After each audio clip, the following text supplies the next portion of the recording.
मुच्यते पूर्णस्य पूर्णमादाय पूर्णमेवावशिष्यते।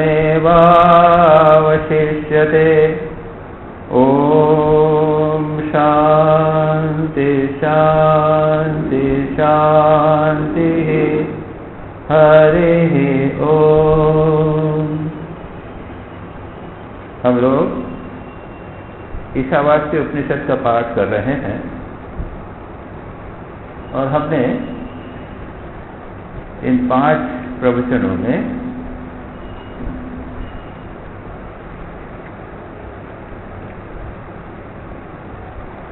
आठवें मंत्र तक का पाठ कर लिया।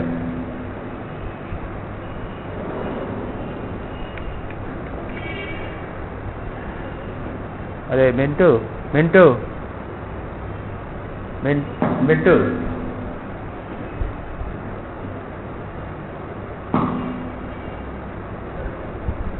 थोड़ा सा वॉल्यूम कम करो। अब वो कर रहा है, इको कर रहा है, जरा ऐसा वॉल्यूम करो।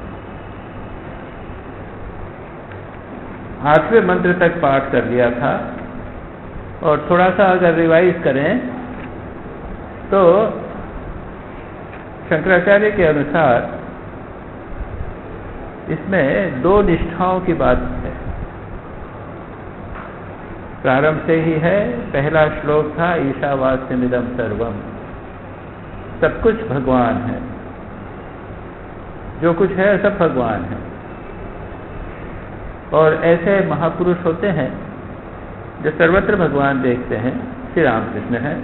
श्री रामकृष्ण के जीवन में अनेक दृष्टांत आपको मिल जाएंगे, मैंने कहे भी कुछ दृष्टांत। और श्री रामकृष्ण कहते हैं नरेंद्र की यही स्थिति है। स्वामी अखंडानंद जी जो युवक के रूप में श्री रामकृष्ण के पास आए, गंगाधर, उनको कहा कि जाओ नरेंद्र से मिलना। क्यों? वो नरेंद्र जो कुछ देखता है उसको भगवान देखता है। सर्वत्र भगवत की दृष्टि है, सब में भगवान देखते। तो यह मैंने पिछली बार इस पॉइंट को कहा था, किस तरह से इसको करना। मैंने कुछ प्रैक्टिकल इंस्ट्रक्शंस या प्रैक्टिकल दृष्टांत कुछ सुझाव दिए थे। एक तो विश्वास के बाद कि सर्वत्र भगवान है, तो ये भाव को अपने मन में बनाए रखें। दूसरा विचार के द्वारा। तीसरा प्रोजेक्शन, कल्पना, जो वस्तु देखें, जो व्यक्ति देखें, उनको चैतन्य देखने का प्रयत्न करें। मन में अगर यह दृढ़ता से भाव बैठ जाए कि जो कुछ है वो सब भगवान ही है, तो हमारे जीवन में परिवर्तन हो जाएगा, सभी बातें बदल जाएंगी। तो ये ज्ञान निष्ठा की बात है। दूसरा श्लोक था कुर्वन्नेव कर्माणि जिजी विशेष शतम समाह। जो ज्ञान में निष्ठ नहीं हो सकते वे क्या करेंगे? 100 वर्ष तक कर्म करने की इच्छा करें उसमें, और ऐसे करेंगे न कर्म लिप्यते, निष्काम भाव से कर्म करने का प्रयत्न करें। उसके बाद में, और जो दोनों नहीं कर पाएंगे, असुरिया नाम ते लोका अंधे न तमसावृता, निष्काम कर्म भी नहीं कर सकते और ज्ञान निष्ठा में भी प्रतिष्ठित नहीं हो सकते, तो जाओ असुरों के लोक में जाओगे, ऐसी बुरी स्थिति हो जाएगी। तो फिर कहते हैं ये। उसके बाद में जो बाकी के 3 श्लोक के बाद में 5 श्लोक जो थे वो ज्ञान निष्ठा के संबंध में थे। जैसे कहा था यस्तु सर्वाणि भूतानि आत्मन्येवानुपश्यति सर्वभूतेषु चात्मानं ततो न विजुगुप्सते। जो समस्त प्राणियों को अपने आत्मा में देखता है और समस्त प्राणियों में अपनी आत्मा को देखता है, वह ततो न विजुगुप्सते, उसको द्वेष घृणा नहीं हो जाती होती। यस्मिन् सर्वाणि भूतानि आत्मैवा भूत विजानतः, समस्त प्राणी मेरी ही आत्मा हो गए हैं, ऐसा जो जानता है उसको मोह और शोक कैसे हो सकते हैं? ये मोह और शोक नहीं हो सकते। और फिर उसके बाद में 8वें श्लोक में कहा था, 8वें मंत्र में कहा था सपर्यगात् शुक्रमकायमवृणम अस्नाविरम शुद्धम अपाप विद्धम कबीर मनीषी परिभू स्वयंभू व्याथा तथ्यतो अर्थान व्यदधात् शाश्वती से समाप्त। तो इसकी व्याख्या करते हुए शास्त्रकार ने कहा है कि स वह व्यक्ति क्या है, शुक्रम अकायम अवृणम अस्नाविरम शुद्धम अपाप विद्धम, ये निगेटिव क्या, ये है नपुंसकलिंग, तो ये परमात्मा के विशेषण हैं।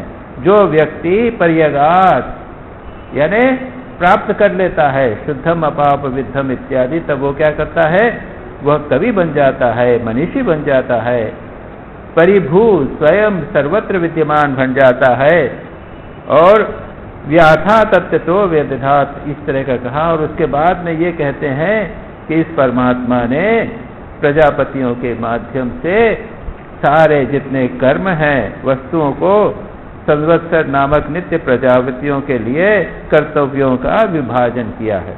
तो इस श्लोक को भी हमने देखा था। आज हम इसके आगे वाले 9वें श्लोक से आरंभ कर रहे हैं।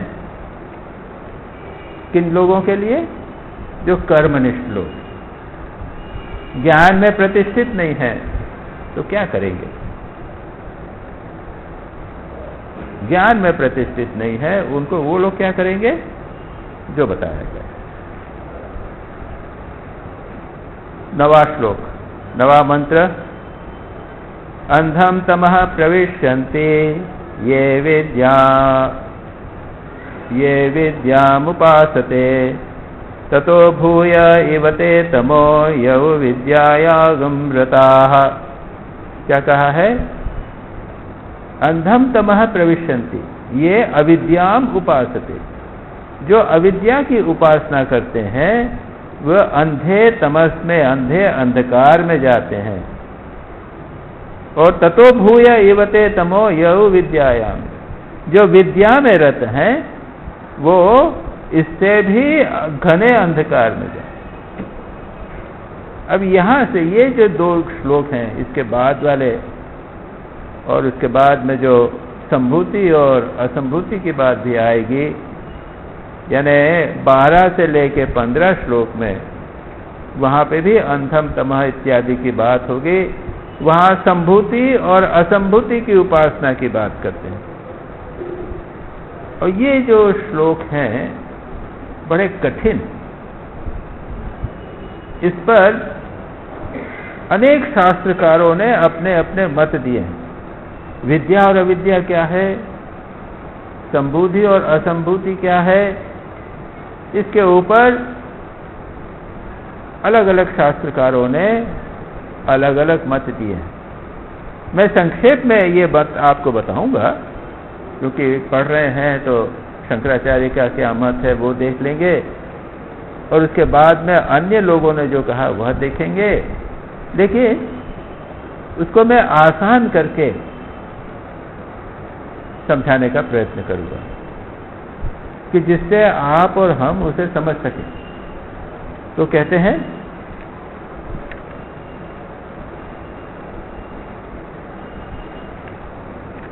जिनके पास की पुस्तक है वो तो देख ही रहे हैं, जो लोग केवल अविद्या के अनुष्ठान में लगे रहते हैं वे घोर अंधकार में प्रवेश करते हैं, और जो लोग केवल विद्या या उपासना में लगे रहते हैं वे उससे भी गहरे अंधकार में प्रवेश करते हैं। ये इसका ट्रांसलेशन है।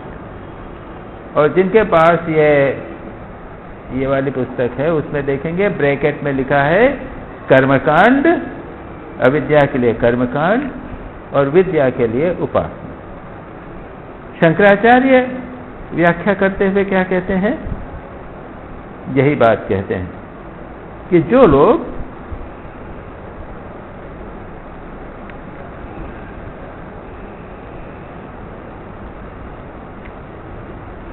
कामना रहित व्यक्ति स्वर्ग आदि का साधन, धन आदि के भेद का नाश करके जिस अवस्था में सभी प्राणी अपनी आत्मा हो जाते हैं, ऐसा अनुभव, आत्मा का अनुभव करने वाले ज्ञानी, उसको मोह नहीं, शोक नहीं हो सकता। इस प्रकार कह दिया। उसके बाद में कहते हैं कि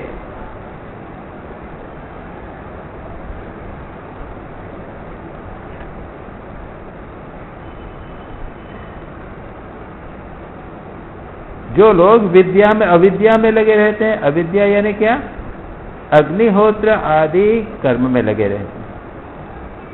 अब इसको थोड़ा सा समझ लिया जाए। विद्या और अविद्या ये क्या है? अविद्या का अर्थ तो कई होते हैं। विद्या यानी ज्ञान, पढ़ाई, अविद्या यानी अज्ञान, नहीं जानना। लेकिन शास्त्रों में ये टेक्निकल वर्ड है। अविद्या का अर्थ अज्ञान, मोह इत्यादि लिया गया है। लेकिन यहां पर इसे कर्मकांड के संदर्भ में लिया गया। कई लेवल हैं व्यक्ति के कर्म के। एक बच्चा है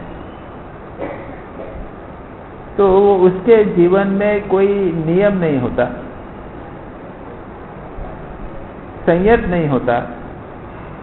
जैसी उसके मन में इच्छा होती है उसके अनुसार करता है। उसको माता पिता संयत करते हैं। परंपरागत रूप से त्रैवर्णिक होते हैं तो उनका संस्कार होता है, यज्ञोपवीत होता है। और यज्ञोपवीत के बाद वो क्या करता है? संध्या करता है, सुबह शाम संध्या करता है। उसको एक प्रकार से रहना पड़ता है।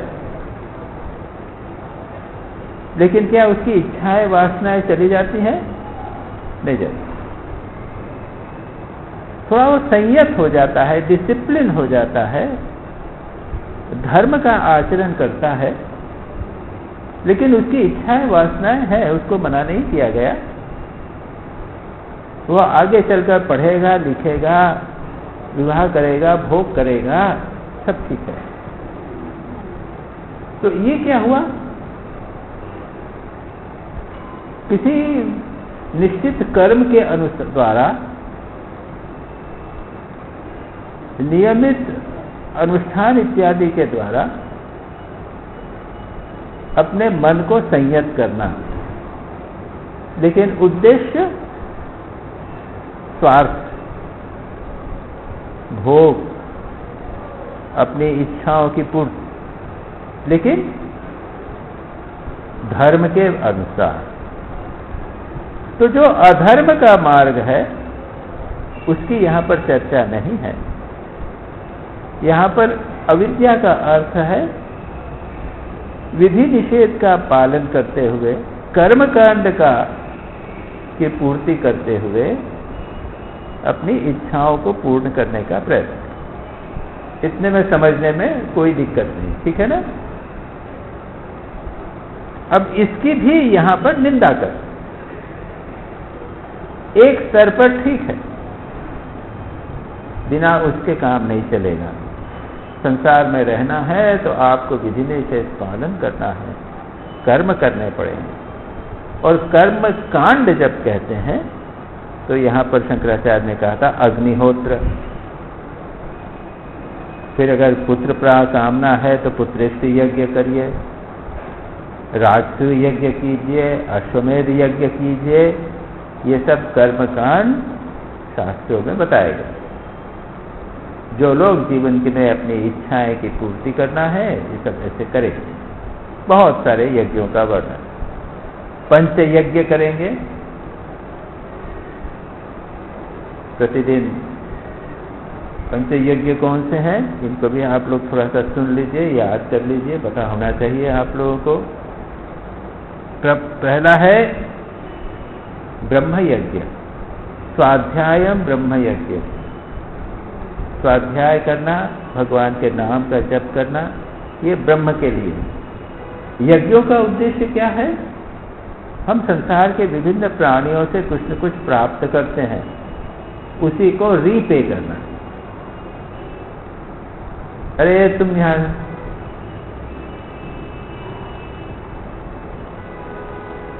उसी को रीपे करना। ब्रह्म से हम प्राप्त करते हैं, हमारा जीवन प्राप्त करते हैं, सब कुछ प्राप्त करते हैं। उसको रीपे कैसे करेंगे? स्वाध्याय करेंगे, भगवान का नाम जप करेंगे। उसके बाद में पितृयज्ञ तर्पण करेंगे, गया जी में जाकर तर्पण इत्यादि करेंगे।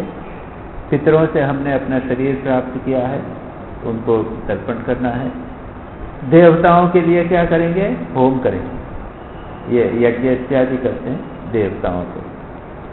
उसके बाद में नृग मानवों से हमको बहुत सारी चीजें प्राप्त की। हमारा एग्जिस्टेंस जो है सभी के ऊपर निर्भर करता है, हम अकेले जीवित नहीं रह सकते। इसके लिए क्या करेंगे? अतिथि सेवा। अतिथि जो बिना बुलाए आ गया, गेस्ट आ गया, उसकी सेवा करेंगे। और समस्त प्राणियों के ऊपर हम निर्भर कर रहे हैं, उनको क्या करेंगे? बलि, यानी भूत भौत जो भूत हैं, समस्त प्राणी हैं। तो चिड़िया को आपने दाना दिया, गाय को आपने उसमें घास दी, कुत्ते को रोटी दी, प्राणियों की देखभाल करना। तो ये पंच यज्ञ हो गए हैं, ये यज्ञ, ये भी क्रियाकांड के अंदर आता है। अब यहाँ पर कहते हैं कि ये जितने कर्म हैं ये अंधम तमः प्रविशन्ति, ये इनमें केवल इसमें लगा रहे, केवल इसमें लगा रहे। और होता क्या है? सारा जीवन व्यक्ति का इसी में सारा चला जाता है, इसी स्तर पर रहते हैं, उसके आगे नहीं जाते। अच्छा, इसके साथ एक और महत्वपूर्ण बात याद रखनी है कि ये जो कर्म है इनके दूसरे प्रकार से सोचा जाए तो तमोगुण दूर करने के लिए आवश्यक है। अगर कोई व्यक्ति केवल ध्यान करने बैठे, अभी मैं आता हूं उसके ऊपर आएगा, उपासना की चर्चा होगी, तो कर्मकांड के द्वारा हमारा जो तमोगुण है वो दूर होता है। उसके बाद दूसरा क्या कहा है? यह विद्यायाम रतः, जो लोग केवल विद्या में रत हैं। विद्या यानी क्या? उपासना। उपासना यानी क्या? उपासना नाम तो अपन बहुत बोलते हैं ना। 4 प्रकार की उपासना है। उपासना का अर्थ है अब्रह्मणि ब्रह्म दृष्टिया अनुसंधानम। जो ब्रह्म नहीं है, भगवान नहीं है, उसे ब्रह्म या भगवान समझकर उसका अनुसंधान करना। जैसे एक पत्थर है, उस पत्थर की हमने प्रतिष्ठा कर दी और उसको शिव जी बना दिया, उसकी पूजा कर रहे हैं, है तो पत्थर, उसको हमने शिव जी बनाया, उसकी पूजा कर रहे हैं। हमने क्या किया? लकड़ी जोड़ी, उसके ऊपर घास फूस लगाए, उस पर मिट्टी बढ़िया लगाई है, उसके बाद रंग कर रहे हैं, मां दुर्गा की मूर्ति बन गई है। मूर्ति है क्या?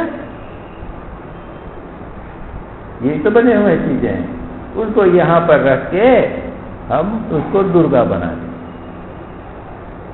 जो भगवान नहीं है उसमें भगवान का आरोप करना, इसको कहते हैं उपासना। अब ये उपासना भी 3 प्रकार की, 4 प्रकार की कह सकते हैं।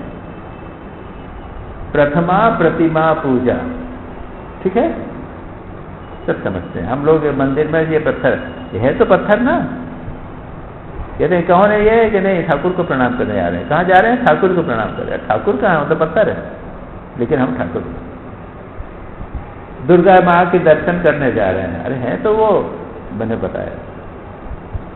प्रथमा प्रतिमा पूजा, जप स्तोत्रादि मध्यमा, जप स्तोत्र। उसके बाद में क्या करेंगे? गाने करेंगे यहाँ पे सब, जप स्तोत्रादि मध्यमा। शिव जी की पूजा करते हैं, उस पर बिल्व पत्र चढ़ाते हैं और गंगा जल देते हैं, और क्या कहते हैं? त्र्यंबकम यजामहे सुगंधिं पुष्टिवर्धनम सद्यो जातम प्रपद्यामि, हम मंत्र जाप करते हैं। तो जप स्तोत्रादि मध्यमा। प्रथमा प्रतिमोजाय जस्ट जप स्तोत्रादि मध्यमा उत्तमो ध्यान भावश्च। तीसरा है ध्यान करना, बैठकर भगवान को उसमें चैतन्य का चिंतन करना। और सोहम पूजा उत्तमोत्तमा, जब मैं अहम मैं और परमात्मा एक हो जाएं, ठाकुर और काली माँ काली एक हो गई, तो हम पूजा उत्तम हो। ये 4 लेवल हो गए उपासना के। उपासना का अर्थ बता दिया और उसके लेवल बता दिया। अब ये और जो कर्मकांड की बात है उसमें अंतर हुआ तो हाँ, जो पहले ही है पूजा, जहां पर प्रतिमा पूजा है, वो करीब करीब कर्मकांड में आ जाता है। लेकिन बाकी जब हम मन को एकाग्र करने का प्रयत्न करते हैं, जप स्तोत्र करने का प्रयत्न करते हैं, तभी क्या हुआ, ये चित्त को एकाग्र करने का प्रयत्न किया जा रहा है। इसके द्वारा क्या होता है, इसके द्वारा हमारा जो रजोगुण है वो दूर होता है। मैंने कहा कर्मकांड के द्वारा तमोगुण दूर होता है और उपासना के द्वारा रजोगुण दूर होता है। ठीक है। लेकिन अगर कोई व्यक्ति कर्मकांड किए बिना केवल उपासना करे तो क्या कहते हैं, ततो भूय एवते तमो यो विद्यायाम रतः। केवल जप स्तोत्र करता है, मन इधर उधर भाग रहा है, मन तमोगुण से भरा हुआ है, जप स्तोत्र करता है, नींद आ रही है, सो रहा है, समझ रहा है कि मैं उपासना। अंधम ततो भूय एवते तमो, उससे भी अधिक तम अंधकार में वो चला। अब आगे चलिए 10वां श्लोक मंत्र। अन्य देवाहुर्विद्यया अन्यदाहुरविद्यया इति शुश्रुमधीराणाम येन तद्विचक्षिरे। अब इन्होंने गाली तो दे दी, विद्या और अविद्या को गाली दे दी अच्छी तरह।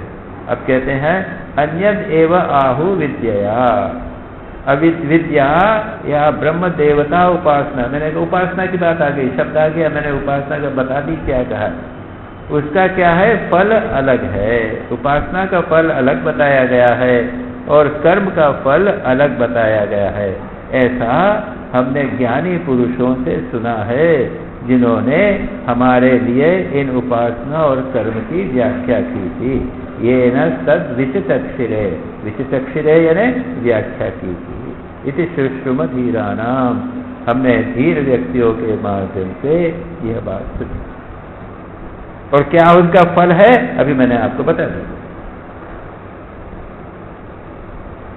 परंपरागत दृष्टि से शंकराचार्य इसकी व्याख्या कहते हुए कहते हैं कि विद्या के द्वारा देवलोक, जो विद्या का करेगा यानी उपासना करेगा उससे देवलोक जाएगा।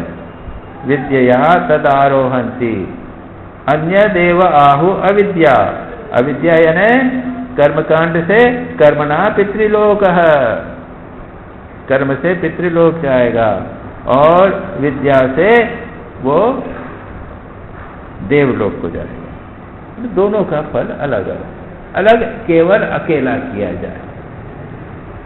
केवल कर्मकांड करता है, क्रिया अनुष्ठान करता है, लेकिन ध्यान जप नहीं करता, उपासना नहीं करता है, वो क्या होगा, ये होगा।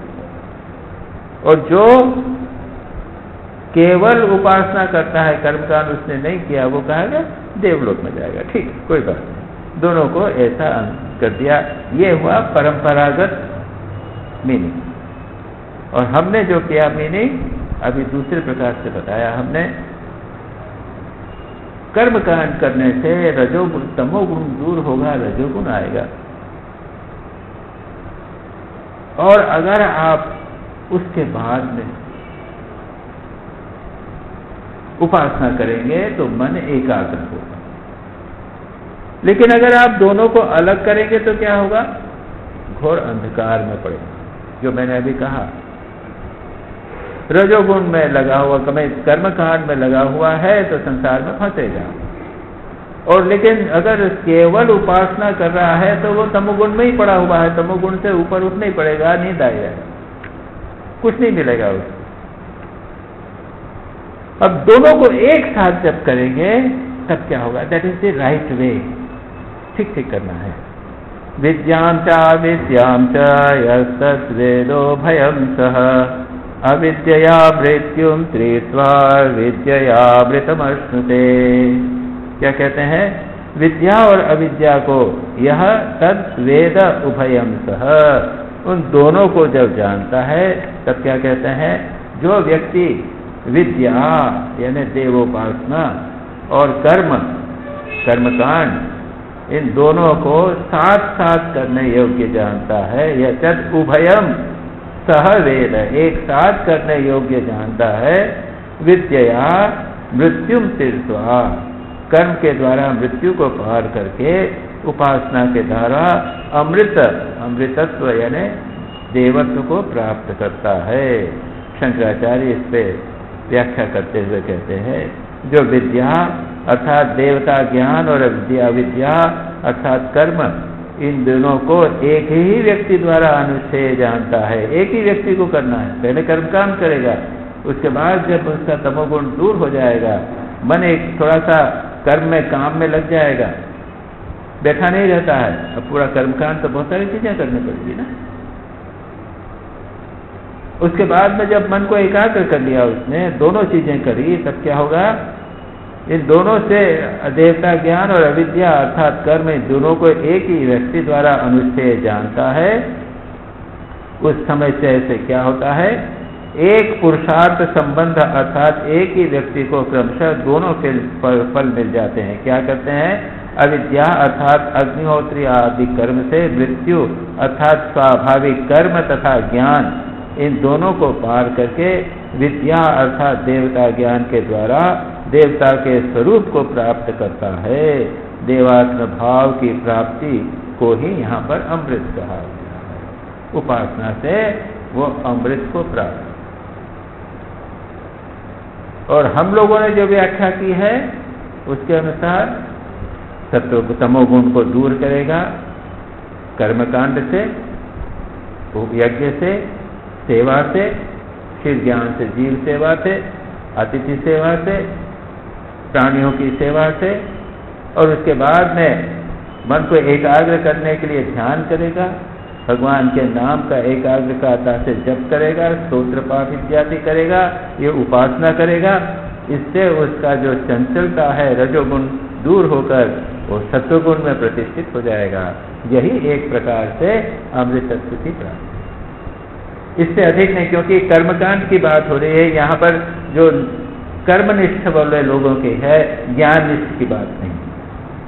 तो कर्म भी करेंगे, उपासना भी करेंगे, इन दोनों को मिलाकर जब करेंगे तो तमोगुण और रजोगुण को दूर करके हम सत्वगुण में प्रतिष्ठित। ठीक है। अब इसके अतिरिक्त बहुत सारी व्याख्याएं हैं, मुझे समझ में नहीं आता कि मैं आप लोगों को बताऊं क्या, क्योंकि उसके बाद में मैं पढ़ लेता हूं। मनुष्य के स्वाभाविक कर्म और ज्ञान मृत्यु कहलाते हैं, स्वाभाविक कर्म। लेकिन कर्म राग प्राप्त होने वाले आहार, निद्रा, भय आदि इंद्रियों द्वारा प्राप्त वस्तुओं का ज्ञान, स्वाभाविक ज्ञान, ये अंततः दुख के कारण है। जो स्वाभाविक कर्म है, स्वाभाविक ज्ञान है, जो संसार में हमें प्राप्त होते हैं, हम कर्म करते हैं और उसके साथ जो हमें लौकिक ज्ञान प्राप्त हुआ है, ये मानव दुख के कारण है, इससे इसको मृत्यु कहा गया। अग्निहोत्रादि शास्त्र विहित कर्म से व्यक्ति राग वश किए कर्मादि से विरत हो जाता है, ये मैंने अभी बताया। इसके बाद देवता आदि विद्या से अमृतत्व यानी पूर्ण अमृतत्व नहीं, पर देवात्म भाव को प्राप्त हो जाता है। यह कर्मरूप अविद्या के तरने के बाद ही संभव है। कर्म के बाद ही यह बात संभव है, इसके अतिरिक्त नहीं है। शास्त्र विहित कर्म से शुद्ध अंतःकरण हो जाता है। अतः कर्म को छोड़ उपासना में रत रहना अधिक अनर्थकारी है। मैंने अभी कहा चित्त शुद्ध नहीं है और मन को एकाग्र करने का प्रयत्न कर रहे हो तो उससे काम नहीं चलेगा।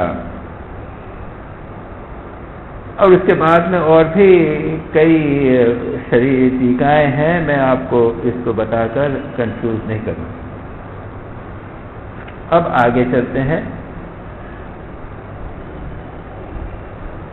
अंधम तमः प्रविशन्ति ये असंभूति मुपासते ततो भूय एवते तमो यउ संभूत्यार।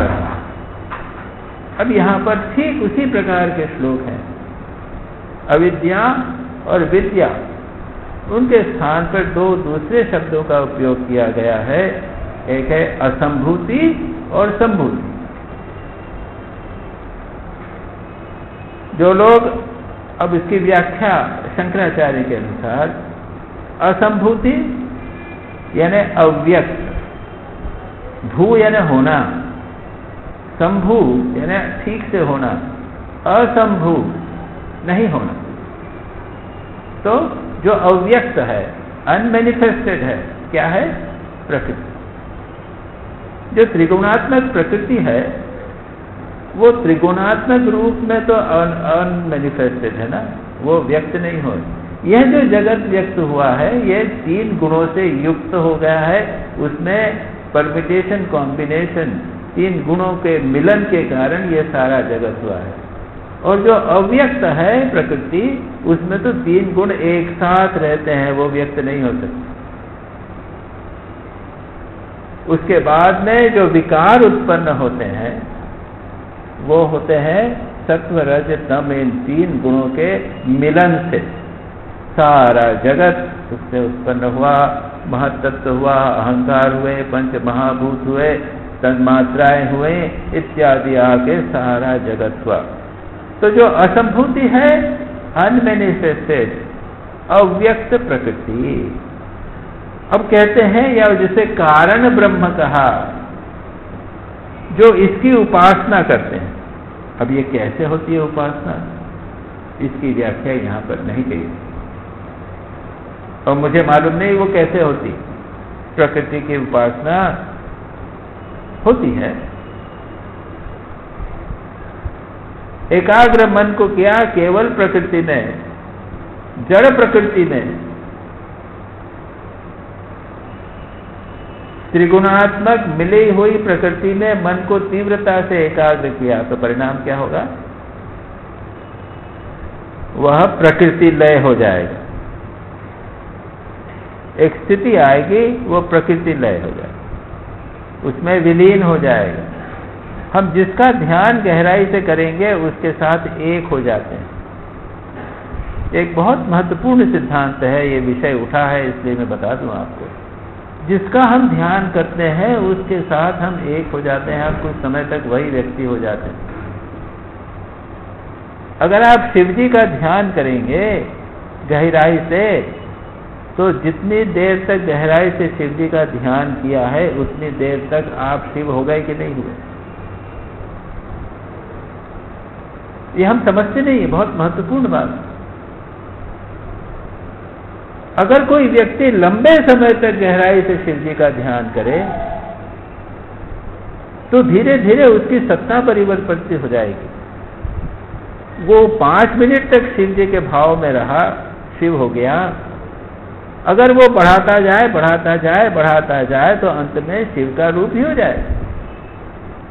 एक बहुत महत्वपूर्ण बात है, अच्छी तरह समझिए। ध्यान का आधार यही, गहराई से जिसका आप ध्यान करेंगे वही हो जाए। और हम लोग क्या करते हैं? तीव्रता से गहराई से संसार का चिंतन करते हैं, पुत्र का, पति का, पत्नी का, धन दौलत का, इसी का चिंतन करते हैं। तो वैसे हम हो जाते हैं। जो जिसका ध्यान करता है वही हो जाता है। एक श्लोक भी है इस तरह का, मुझे याद अचानक नहीं आ रहा। तो जब प्रकृति का ध्यान करते हैं तो कहते हैं कि वह व्यक्ति आगे आएगा, वह प्रकृति क्या आते हैं, कहते हैं जो लोग तब असंभूति या प्रकृति कारण अविद्या या अव्यक्त कहलाता है। जैसा मैंने कहा, जो लोग कामना कर्म की बीजभूता अदर्शनात्मिका अव्यक्त प्रकृति कारण या अविद्या की उपासना करते हैं कि वे उसी के अनुरूप न दिखने वाले अंधकार में प्रवेश करते हैं, वे उसी में प्रकृति लीन हो जाते हैं, एक दूसरे उसके अनुसार है। आगे शंकराचार्य कहेंगे, अन्य श्लोक जो है 13वां श्लोक, उसमें उसी का ही विवेचन है। अन्य देवाहु संभवात अन्यदाहुरसंभवात इति सुश्रुमधीराणाम ये न तत् विचक्षिरे। संभवात यानी प्रकृति यानी कार्य भव, उससे जो उत्पन्न हुआ है। असंभवात यानी असंभूति, इन दोनों का व्यक्त यानी कार्य ब्रह्म की उपासना का फल अलग बताया गया है और अव्यक्त यानी कारण ब्रह्म की उपासना का फल अलग बताया गया है। ऐसा हमने ज्ञानी पुरुषों से सुना है जिन्होंने हमारे लिए इसकी व्याख्या की थी। अब इसकी व्याख्या करते हुए क्या कहते हैं, संभूति या कार्य ब्रह्म की उपासना का फल अल्य है। क्या होता है, उससे अणिमा आदि ऐश्वर्यों की प्राप्ति होती है। कार्य ब्रह्म हिरण्यगर्भ ईश्वर जिसे हमने कहा, जगत की सृष्टि स्थिति पालन करने वाला ईश्वर, उसकी अगर आप ध्यान करेंगे, जैसा मैंने कहा वैसे हो जाएंगे। उसमें अणिमादि, अणिमा लघिमा महिमा गरिमा प्राप्ति प्राकाम्य ईशित्व, ये जो अष्ट सिद्धियां हैं, छोटा व्यक्ति सूक्ष्म हो जावे, हनुमान जी जो छोटे से हो गए, महिमा बड़ा हो जाना, उसके बाद में भारी हो जाना, हल्का हो जाना, प्राकाम्य जो का इच्छा है, ईशित्व जो इच्छा है वो करना, जगत की नए नए संसार के ग्रह के नक्षत्रों की सृष्टि करने की क्षमता, अपनी इच्छा की जो इच्छा करें वो करना, ये इसको कहते हैं अणिमादि अष्ट सिद्धियां। तो ये सिद्धि प्राप्त हो जाती है। लेकिन इसको प्राप्त होने से फिर इसको अंधकार में जाना क्यों कहा? अंधम प्रवम तमम प्रविशन्ति। स्वयं श्री रामकृष्ण कहते हैं ये सिद्धियां महान बंधन का कारण, महान बंधन का कारण करती हैं। एक बार उनमें फंसे कि उससे आप निकल नहीं सकते।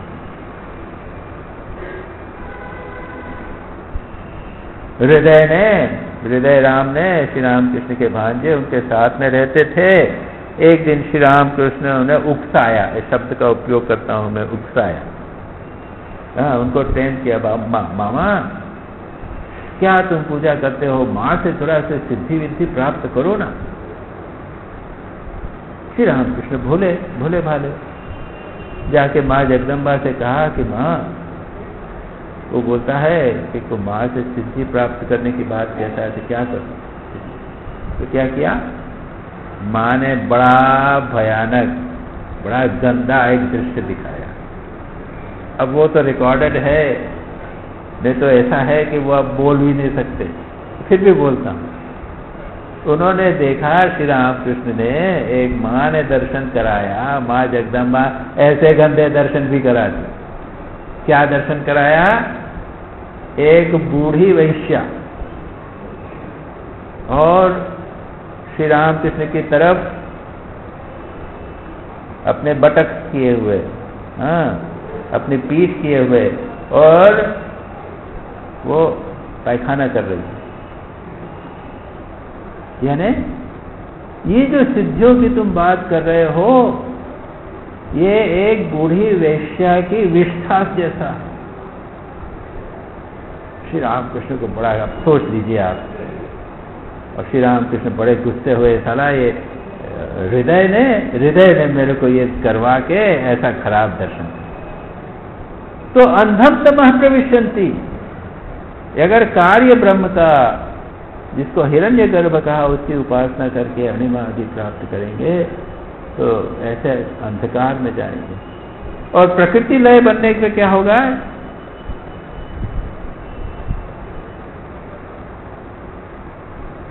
जिसे पौराणिकों की भाषा में प्रकृति लय कहा जाता है, वहां आप कुछ नहीं है, जड़ बन गए।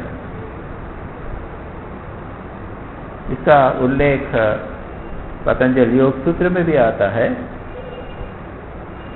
प्रकृति लयानाम इस तरह का एक सूत्र आता है। एक उसके आगे एक और चीज है कि दो प्रकार की चीजें होती हैं, कि वो विदेह हो जाते हैं या प्रकृति लय हो जाते हैं। हाँ, विदेह प्रकृति लयाना, विभूति विदेह प्रकृति लयाना, पहले अध्याय में ही होता है कि जो लोग मैंने फंस जाते हैं बीच के अंदर, वो तो विदेह हो जाते हैं, देह रहित हो जाते हैं, प्रकृति लय में हो जाते हैं, और उसके बाद प्रकृति में रहते हैं। उसके बाद जगत की सृष्टि जब तक नष्ट हो जाता है जगत, पुनः उनको जन्म लेके आना पड़ता है, मुक्त नहीं होते। तो ये दो घने अंधकार में चले जाते हैं। लेकिन आगे कहते हैं, 14वां मंत्र है, संभूतिम च विनाशम च यस्तद वेदो भयम सह विनाशेन मृत्युम तीर्त्वा संभूत्यामृतमश्नुते।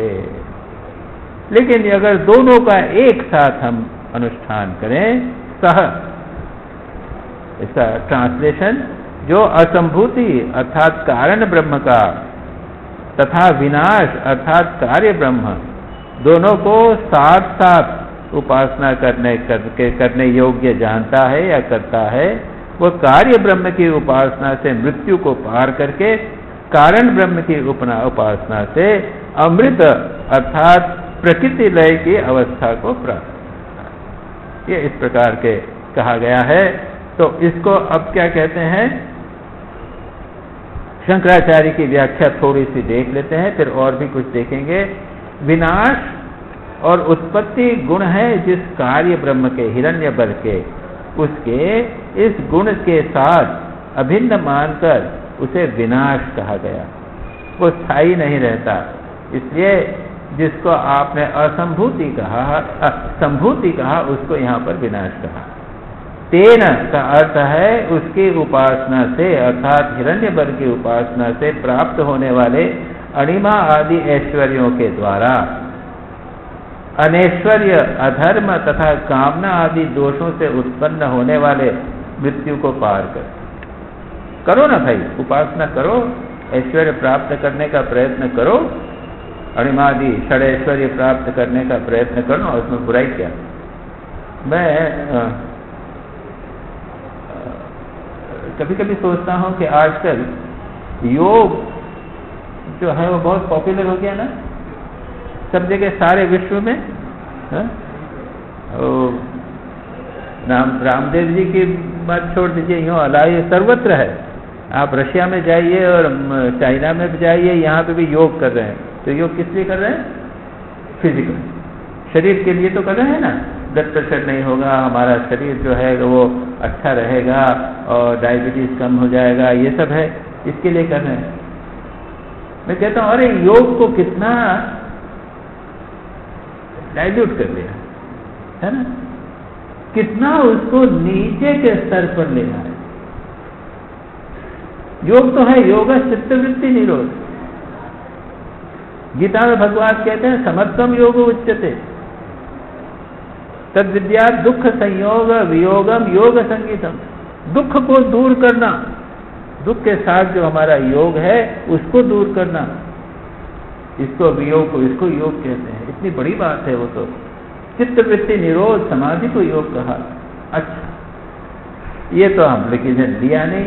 वो यम नियम जो है, यम नियम भी नहीं लिया, आसन और प्राणायाम बस यही सब कर रहे हैं, इसको योग कर दिया। मैं कहता हूँ अच्छा भाई थोड़ा आगे तो जाओ, वहां पे कितनी सिद्धियां हैं। पतंजलि योग सूत्र का जो 3रा अध्याय है विभूति पाद, कितनी कितनी सिद्धियां बनाई गई हैं। यहाँ बैठे हुए आप गायब हो सकते हो, वहाँ दूर पर क्या हो रहा है वो आप जान सकते हो, अमेरिका में क्या हो रहा है वो आप बैठे बैठे जान सकते हो। कैसी कैसी सिद्धियां हैं वो होता है। मैं कहता हूँ अरे थोड़ा सा आगे जाओ ना, सिद्धियों के लिए योग करो ना। ये तो अणिमादि अगर प्राप्त हो जाती है तो अनैश्वर्य, अधर्म, कामना ये तो पूर्ण हो जाएगी, अधर्म दूर हो जाएगा, कामना की पूर्ति हो जाएगी। हमारा जो ऐश्वर्य नहीं था, हमारे पास कुछ नहीं था, वो तो दूर हो जाएगा। तो क्या हो गया, इससे इस रूपी अधर्म, कामना, अनैश्वर्य रूपी मृत्यु से तो पार हो गए। क्या बुराई।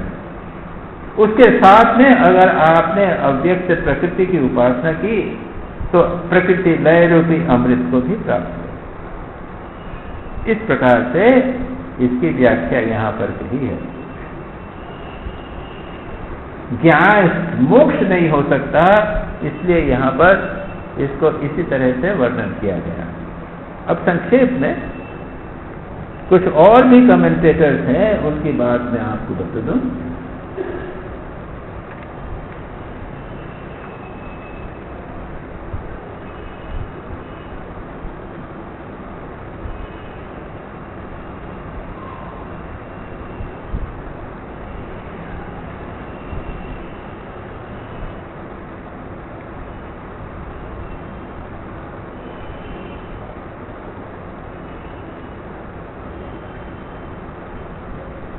कोई बात कही गई है जो मैंने कहा अभी आपसे, अणिमा लघिमा प्राप्त होती है, बंद है ना। कोई प्रकृति लय की बात है। पुनर्जन्म की अस्वीकृति से अंधकार में प्रवेश, और आत्मज्ञान अगर केवल उसमें रहे तो उसमें और अधिक आएगा और अधिक अज्ञान में पड़ जाएगा। वेदांत देशिक कहते हैं असंभूति से प्रतिबंधों की निवृत्ति होगी और संभूति से परब्रह्म अनुभूति होगी। माध्वाचार्य का कहना है परमात्मा का संघकर्ता रूप और सृष्टिकर्ता रूप इस तरह से। और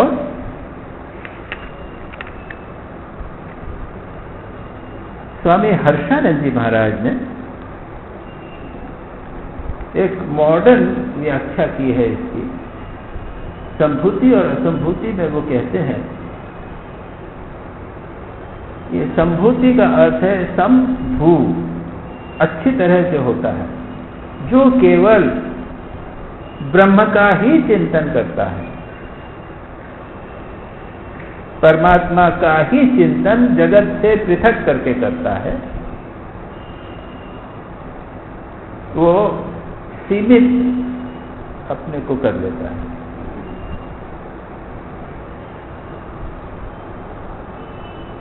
और असंभूति का अर्थ वे कहते हैं जो जगत की सृष्टि, जो असंभूत, जो संभव नहीं, यानी ये जगत, जड़ जगत,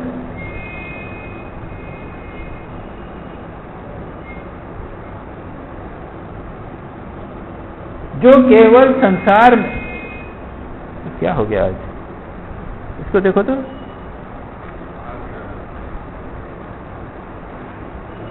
जो केवल संसार में रत है वो अंधकार में जाता है, गहरे अंधकार में जाता है, और जो केवल संसार से पृथक भगवान में रत है वह भी फंस जाता है।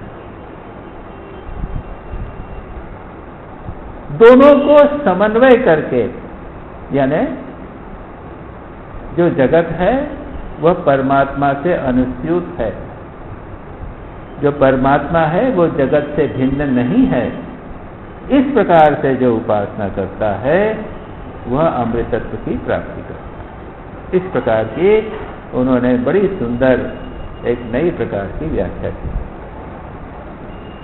स्वामी आत्मानंद जी ने, उन्होंने कहा है संभूति की उपासना जो करता है तो उसका अर्थ है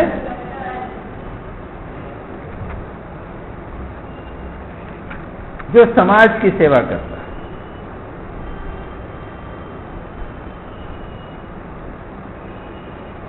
जो संघ भाव और जो असंभूति की सेवा पसंद करता है, लेकिन यानी वो सेल्फ सेंटर्ड रहता है, अपने में ही रम रहता है, ध्यान जप करता रहता है, समाज का क्या हो रहा है उसकी चिंता नहीं करता। ये दोनों के सीमित हैं, ये दोनों का फल जो होगा वो सीमित होगा।